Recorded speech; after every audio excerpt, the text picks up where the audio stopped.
Ele era um aventureiro.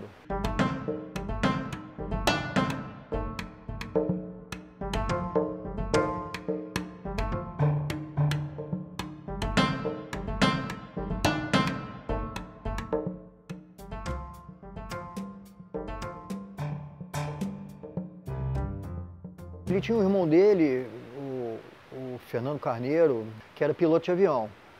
E meu pai, como ele era o irmão mais novo, ele seguiu aquela veia aventureira que muitos da família tinham e foi ser piloto civil também. Quando ele fazia a escola de pilotagem do Aeroclube, ele logo identificou uma coisa interessante, uma praia tão próxima do centro de Fortaleza, e, no entanto, era uma praia deserta. E ele escreveu uma reportagem, Praia do Futuro, que hoje é o nome da Praia do Futuro, porque ele detectou que a cidade tinha que caminhar para aquele lado, né? O Assis Chateaubriand, ele achava que o Brasil só podia ser unido através da aviação. Ele começou a promover com os meios de comunicação dele um encontro anual dos aeroclubes do Brasil todo, que ele deu o nome de Asas para o Brasil ou algo similar. E tinha um prêmio especial para quem viesse, o aeroclube que viesse de mais longe. E eu me lembro que meu pai ganhou uma vez que foi um encontro em Poços de Caldas e ele veio de Fortaleza. No caso da fotografia, o entusiasmo dele foi tão grande que ele montou lá na nossa casa um quartinho e ele tinha um quarto escuro, né, onde ele fazia revelações dos próprios filmes, né? A implantação do 35mm na reportagem da Revista Cruzeiro se deve muito ao Luciano, se deve muito ao Zé Medeiros e se deve a mim, porque nós estabelecemos o seguinte, estabelecemos um tipo de comportamento. Primeiro, adquirimos pessoalmente câmera 35. Eu tinha em casa um laboratório e tinha uma ampliação, um ampliador da Leica, o Valoy, para fazer cópias 35. A revelação era problemática, a gente trabalhava com microdólar, aquela coisa. A introdução da Leica no Cruzeiro foi uma briga política, né? Quer dizer, foi o Luciano quando voltou e eu quando voltamos da Europa. Meados de 50. Aí a gente vinha com aquela já influência da Magnum e tal. Eles não tinham ainda acertado o ponto, então você fazia foto com a Leica e eles diziam, tá vendo? Que saía tudo meio flu, mas não era a fotografia, era o problema da impressão. Então foi uma batalha muito séria impor o 35mm. Nós começamos a viajar com 35mm, por conta própria, com filme do nosso bolso.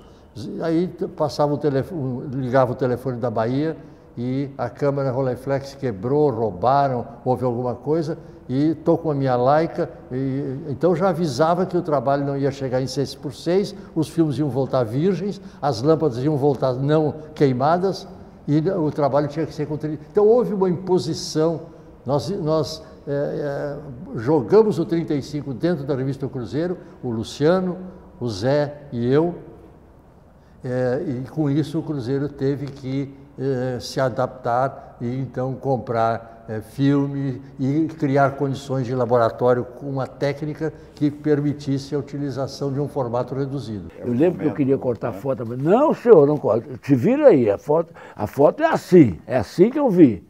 Você não vem inventar artistado em cima da minha foto, não. Tinha esse embate lá.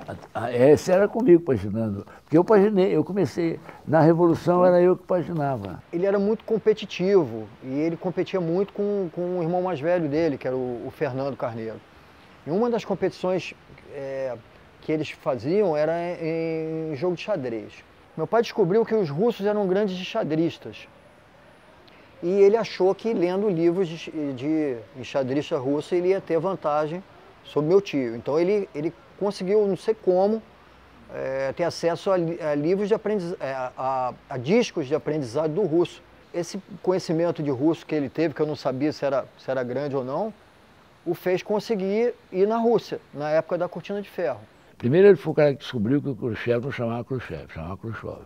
Ele voltou e disse, não é Khrushchev, é Khrushchev. De Berlim ele passou um telegrama para não sei para quem, e o Khrushchev achou muito engraçada a história. Surgiu a ideia de o Cruzeiro mandar um enviado para a Guerra da Coreia. O Luciano sempre demonstrou uma disponibilidade física e emocional, profissional, que ele mostrava muito bem que ele era uma pessoa, possivelmente como o Zé ou eu, mas o Luciano tinha uma outra desenvoltura.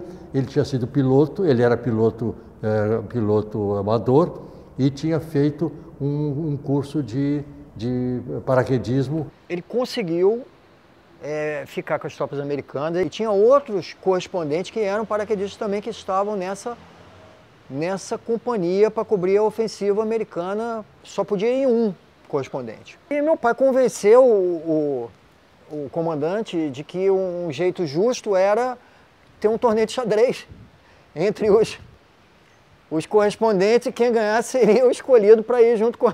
Obviamente ele levou, né? Lhe foi dado a opção de levar ou a câmera ou a arma. Ele não podia levar as duas porque ele não ia conseguir manejar as duas, né? E ele levou a câmera.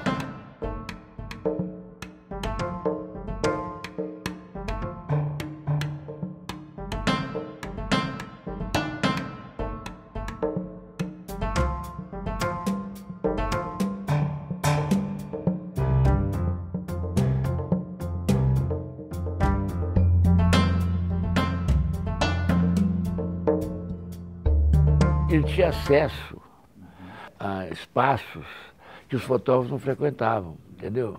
Jamais para o final da vida, o Assis Chateaubriand conseguiu ser nomeado embaixador brasileiro em Londres. E houve o grande acontecimento da coroação da rainha. Então a Inglaterra ainda era o Império Colonial, então veio gente do mundo todo, do Império Colonial todo. Ou seja, foi dado ao embaixador brasileiro uma credencial. O Chateaubriand, desesperado por ele não ter um registro fotográfico pessoal, dele estar presente ao maior acontecimento, digamos assim, social do mundo da época, ele ordenou o meu pai a entrar clandestino na abadia de Westminster. O veículo diplomático que conduziu o Chateaubriand levava um passageiro clandestino na mala. Ele era o herói do Cruzeiro. E ele colaborou muito para isso, pela competência e pelo jeito que ele trabalhava.